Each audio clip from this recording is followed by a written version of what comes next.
Good day, dear listeners. Steve Preda here with the Management Blueprint podcast. And my guest today is Reggie James, the founder of Digital Clarity, a B2B marketing strategy agency helping technology leaders achieve sustainable business growth. Reggie, welcome to the show. Steve, it's an absolute pleasure to be here. Well, I'm excited because we are all about growth. My company, Steve Preda Business Growth, this is the name of our company because this is what we focus on. So I'm very curious about how you help your clients achieve sustainable business growth. But let's start with the question is, what is your personal why, your personal mission, and how are you manifesting this in your business? My why is really to, and it may sound quite sort of glib, if you like, but really it's all about sharing my experiences, the good, the bad, and everything else like that. Everyone that we speak to, and everyone that I've spoken to over the years has a facade of success in front of them. But when you drill down, you can see that many of them have had lots of interesting journeys to get to where they've got to today. As have I. And really one of the things that I live for is to get to the fundamental point of where the person I'm looking to help and share my experience with can actually benefit and take what I learn and use it with something practical as opposed to some theory that just sits in the top of a drawer.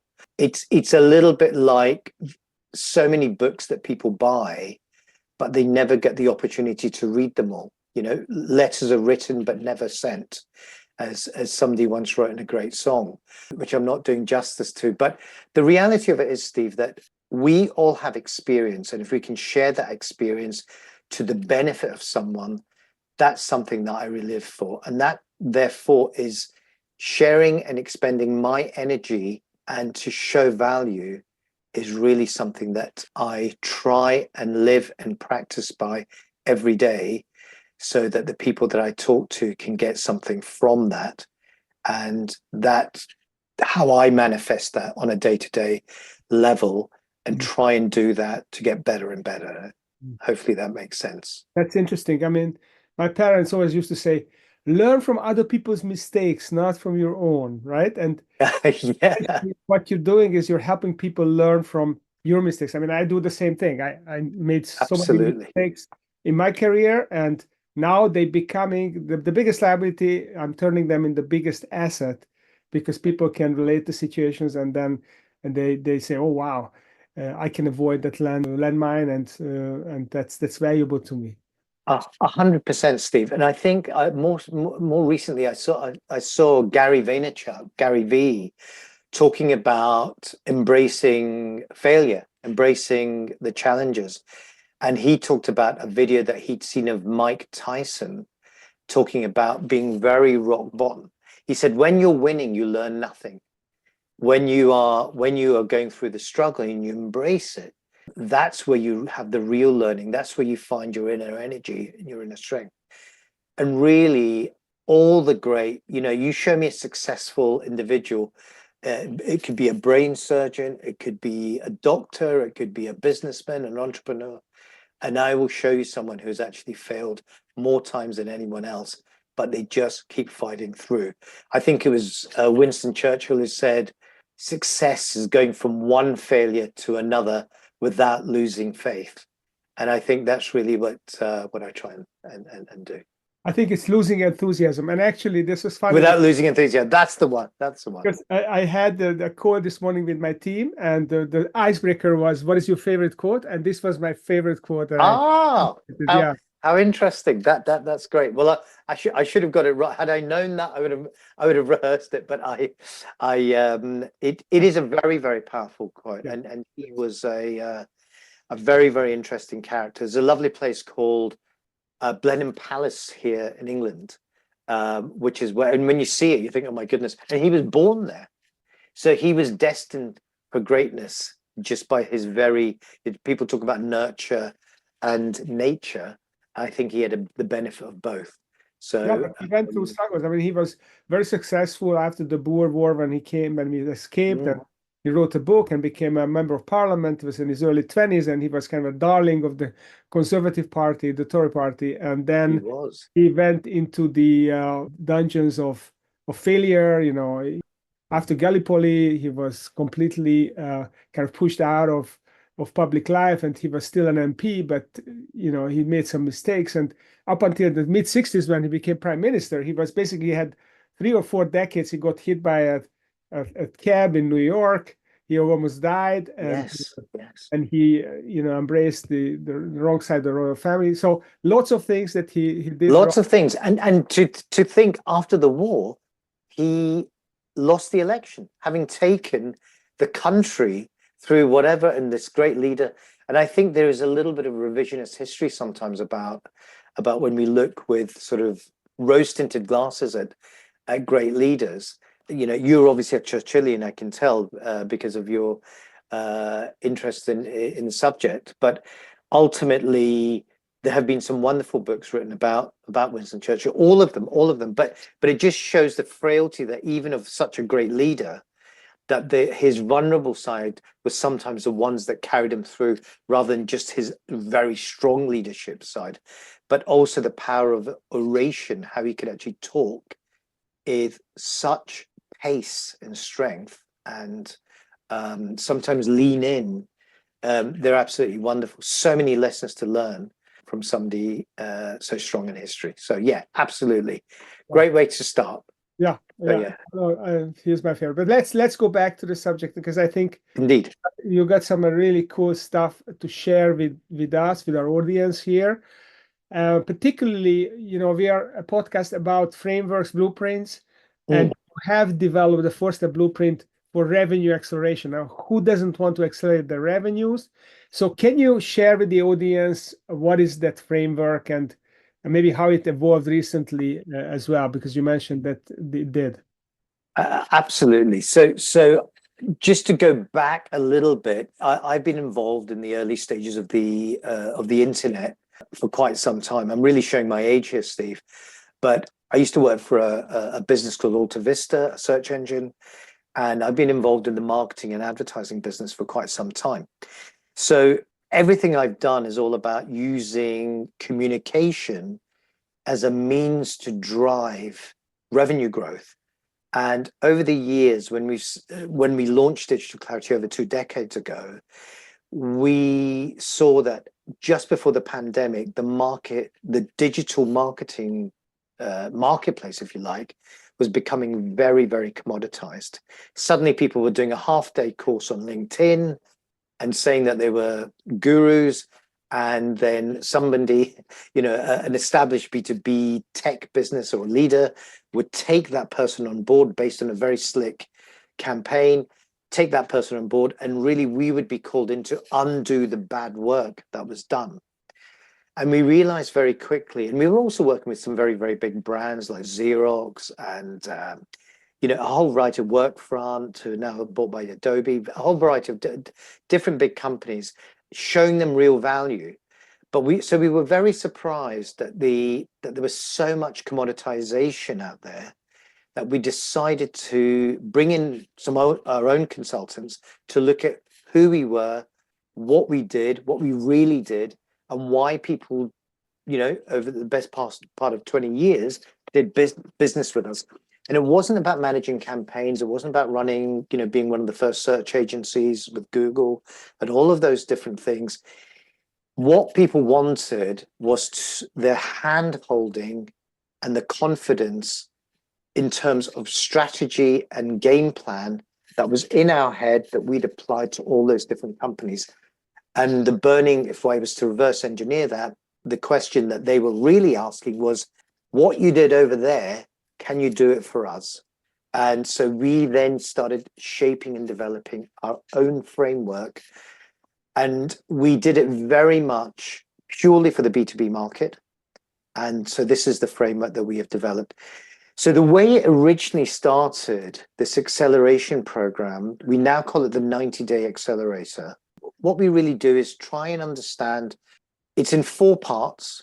The first part is where we really look and understand where our individual client is right now. So we try and meet them where they are. So that's And that's of kind of course, diagnosis, right? That's how that's the diagnosis. So we have a diagnosis piece right at the front. This involves doing a questionnaire that we've developed ourselves, which we're sort of automizing a little bit because everything is molded. So within that questionnaire, it brings back and feeds into a number of different buckets. And from that, we then do a diagnosis workshop or a series of workshops. And they're normally centered around 4 core areas, which are marketing, sales, product, and internal communications, because normally they are the 4 core areas that we do. So we'll where possible, every company is different and every company has a different sort of approach, but these are the 4 core areas that we try and focus on. Everything is anonymized. We get people to talk within the questionnaire before we do the diagnosis, but then within the diagnosis, we have a series of frameworks that we follow where we share the findings of the questionnaire and then quite cleverly lead them down to find where the gaps are, where the bottlenecks are, what problems they're feeling, what the challenges are, how leadership is, etc., etc. Very openly, very candid, all in a safe environment, Chatham House rules, and we go in. And normally this is done at board level, director level, stakeholder level. And then after that, we can then go in and actually go into a series of different individual meetings and sometimes talk to customers as well. And then after the sorry, yeah. Right, so the first step is diagnosis, and the second one, when you visit customers, is it still part of diagnosis, or that's the step 2? So initially we do the questionnaire as part of the diagnosis program, and then we do the diagnosis workshop. We take all the information that we get, so a series of, if we're doing it over Zoom, we record all the information with all the people that we speak to. Then we take all of that, then our team takes all of that information, disseminates that information, deconstructs all of that, and makes sense of all the information that's out there. We then create a report that we then share with, post the diagnosis workshop, share with the teams that we are looking to work with. And then we take that information, and within that, we also share how to fix those particular problems. And the best way, in this particular area, is where we actually help create the building blocks that's going to get them from where they are right now, not where they thought they were prior to us getting involved, but where they actually are. So you know as more than anyone else that where people perceive themselves to be right now isn't actually where they are right now. So this very clear, this visualizes for them exactly where they are based on the information that they've taken. We also look at their footprint. We look at where they are in their marketplace. We use some data and analysis. We do some diagnosis on there. We do a very brief snapshot on their website, their digital footprint, their social footprint, their content, all of that. And Reggie, so you do the diagnosis, you figure out where they are and where they should be, I guess, right? Yes. So is this your go-to-market strategy, or that's just so once all of this is done, we then put this together in a framework, which I suppose the word that people use is go-to-market. I can ask 20 different people what a go-to-market strategy is, and it's the one that's being used a hell of a lot more. And there's a lot of people who are saying they don't want to use that term either. It's quite controversial. But in essence, for a lot of the clients that we talk to, this is a go-to-market strategy. Okay. Historically, go-to-market was very much about product launch. Really, a lot of the companies that we talk to, there's 4 specific types of customers that we talk to, but really the companies that we talk to are normally 2 to 5 years old. Most of them have gone round and round in circles. They've had a stop-start cycle of growth, not so growth, flat, bit of growth, backwards and forwards. What we do is we use all of that information, put it together, and then show them those building blocks. So this is part 3, which is the execution piece, Okay. but we actually show them how to execute all the elements within the go-to market segment. But each segment within the go-to market elements, so all the areas like value propositions, brand positioning, et cetera, are broken down into digestible elements. So they've really, really broken down into baby steps that we then work with them, depending on whether they've got the resource, whether they have a team internally, whether equally we bring in our expertise and we bring in the right fit for the right company that we're working with to help them execute the plan towards their goal and their objective. Normally, that's an annual recurring revenue target.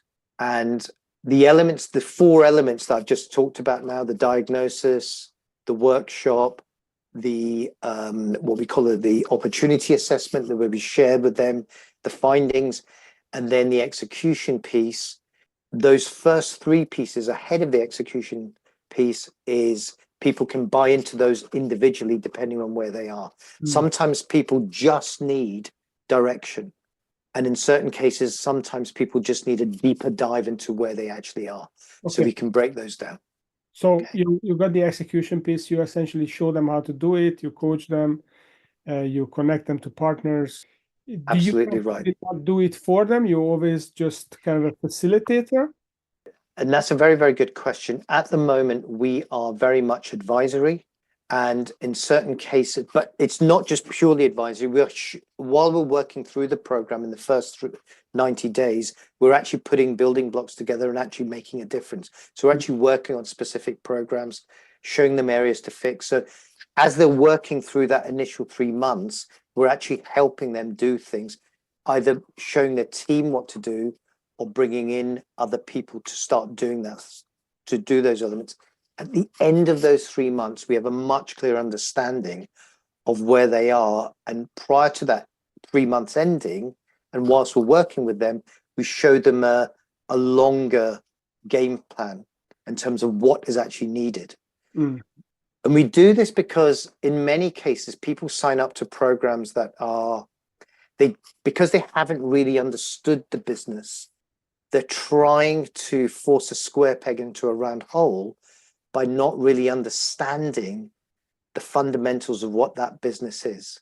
And I think that's the biggest challenge for a lot of companies. What we do is we chunk it down into quarterly segments so that they can see how that's going, and they can dial up and dial down in the areas that need the most focus as we go along. So Reggie, how is this market evolving? How are people buying tech services, and how is the buyer cycle changing? That, Steve, is a very, very good question. And it's one of the reasons why we've just molded a lot of what we do and how we've come up with this framework. The fundamental thing that has changed since the pandemic is that the buyer is in control.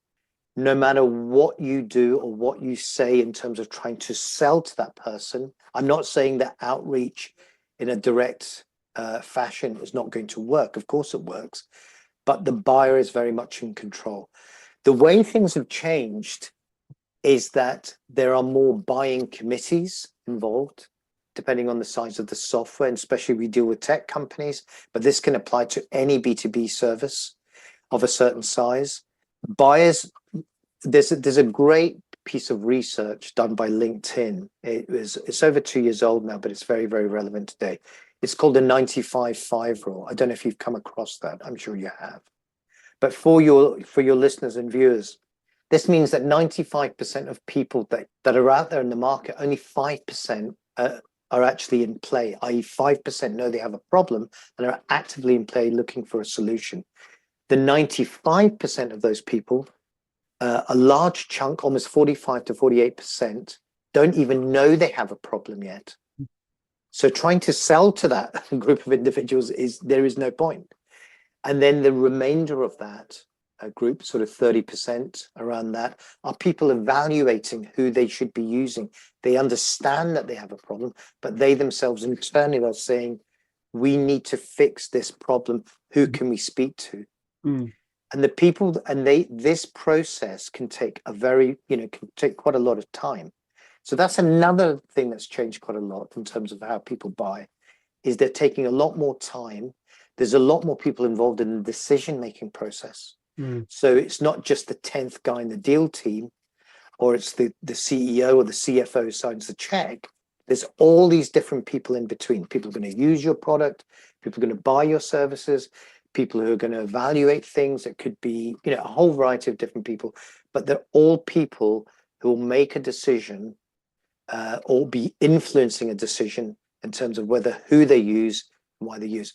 So what drives that decision and what moves the dial for a lot of the companies that we work with is about education, nurturing, and developing, not selling in the traditional sense, but making and producing content, creating these areas where we can actually genuinely help our prospective customers, providing we have actually identified, which is part of our initial session, exactly who those customers are first and what their burning needs are.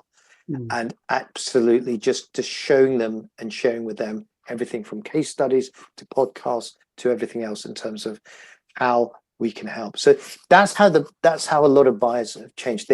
They don't want to be sold to. In many cases, they don't want to talk to a sales rep at all. And a lot of people, we all buy that way as well. No one wants to be pushed down that thing. So if I inquire, one of the things that we tell our clients, if you get an inquiry, don't send 10 emails in a week saying, hey, do you want a demo? Hey, do you want thinking that this person is genuinely interested. Nurture, educate, inform, and everything else like that, and just work with that prospective client, because in a year's time they might be potential customers. There's some great data out by a company that was saying that companies, and these are sort of fairly largish companies, 250 million turnover businesses, $250 million turnover. It can take from initial contact to a sales situation 408 days, they've calculated. So that's a much longer journey than that used to be a 3 to 6 month journey. Yeah. It's now extended. Stay top of mind with these people. That's the challenge. How do you I beg your pardon? How do you stay top of mind with them? So this is where we create these genuine, strong content pieces, looking at the touch points, looking at creating communities sometimes, so that they can have a safe environment where we can get groups of, say, for example, if we're looking at talking to CIOs, we want to make sure that we can create sometimes a safe forum where they can share ideas of the challenges they have, creating content that specifically deals with some of the challenges, talking to other people who are CIOs, who've bought other things, but never, ever saying, come and buy us, genuinely trying to help people to actually say, this is a scenario that happened, this is the challenge that we had, this is how we addressed it, and this is where we are today in our journey in trying to do that, and conveying that along a number of different channels. All right. So Reggie, what I'm hearing is your blueprint, the revenue acceleration blueprint, is diagnosis, the questionnaire, and then do a workshop to go deeper, then develop this strategy. You might call it a go-to-market strategy, and then help execute. And you've got this 90-day program, and then you see the longer-term journey and how you're going to help them along the way. So if people would like to learn more about digital clarity and what you do, where should they go and how can they find out more and connect with you? Thank you very much, Steve. It's digital-clarity.com is the website. You can actually also just type my name into LinkedIn and you will find me there. And you can also reach Digital Clarity on LinkedIn as well. There are 2 platforms that we live on. So please reach out to me over there. And I'd love to have a chat with you. So yeah, thank you. Okay, so Reggie James, the founder of Digital Clarity, B2B marketing strategy agency for technology companies. Thanks for coming on the show and sharing your process, your blueprint, and your failures with some of the clients as well, which is a great thing because they can avoid them then, hopefully. And for those of you listening, stay tuned, follow us on YouTube, follow us on LinkedIn, and give us a review on Apple Podcast if you can. that really helps us. So thanks for coming, Reggie, and thanks for listening. Thank you very much, Steve. It's been an absolute pleasure.